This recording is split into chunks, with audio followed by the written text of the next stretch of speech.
We had some very good meetings.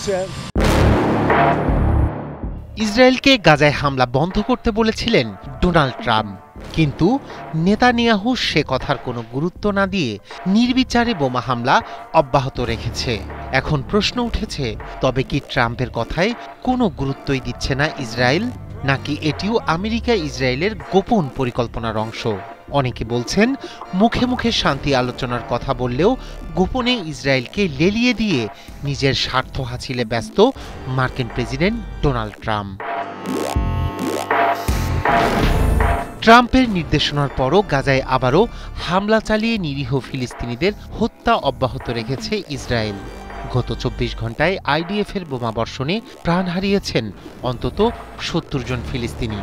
চলমান এই বর্বরতার নিন্দা জানিয়েছে ফিলিস্তিনি স্বাধীনতাকামী সংগঠনগুলো।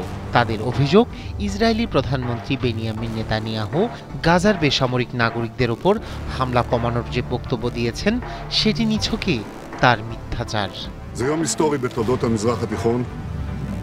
অন্যদিকে ইসরায়েল ও হামাসের মধ্যকার ব্যবধান ঘোচাতে আলোচনার জন্য মিশরের রাজধানী কায়রোয় একত্রিত হচ্ছেন উভয় পক্ষের আলোচকরা। সোমবার থেকে আলোচনা শুরু হবে এবং আশা করা হচ্ছে কয়েকদিনের মধ্যেই আলোচনার ফল জানা যাবে। বিশ্লেষকরা বলছেন, কায়রোয় হতে যাওয়া আলোচনায় যে বিষয়গুলোতে বেশি জোর দেয়া হবে তার মধ্যে রয়েছে নিরস্ত্রীকরণের বিষয়ে হামাসের সুস্পষ্ট বার্তা এবং একই সঙ্গে গাজা থেকে ইসরায়েলের সেনা প্রত্যাহারের নিশ্চয়তা। এই দুটি বিষয়ে মতপার্থক্য দূর করা গেলেই আলোচনায় বড় ধরনের অগ্রগতি হবে বলে মনে করছেন তারা। অতীতে বারবার অস্ত্র সমর্পণ করতে অস্বীকার করেছে হামাস এবং নীতিগতভাবে ট্রাম্পের পরিকল্পনা মেনে নিলেও নিরস্ত্রীকরণ নিয়ে তাদের অবস্থান বদল করছে কিনা তা এখনও স্পষ্ট নয়। ট্রাম্প ও ইসরায়েল উভয়ই নিরস্ত্রীকরণ ইস্যুতে খুব কম ছাড় দিতে প্রস্তুত এবং হামাসকে বাধ্যতামূলক শর্তাবলীতে আবদ্ধ করতে বদ্ধপরিকর। এছাড়া গাজা থেকে ইসরায়েলের সেনা প্রত্যাহার নিয়েও রয়ে গেছে অস্পষ্টতা। হামাস চায় তারা অস্ত্র সমর্পণ করলে ইসরায়েলি বাহিনী যেন ফের গাজা প্রবেশ করতে না পারে, সে বিষয়ে আন্তর্জাতিক গ্যারান্টি চায় সংগঠনটি।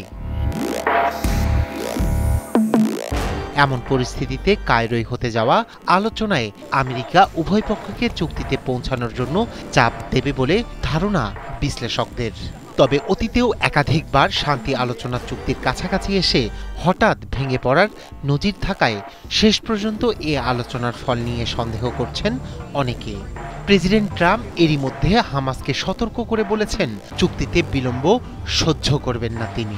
Democrats are causing the loss of a lot of jobs with their... Raihan Kabir Shubhra, ৭১।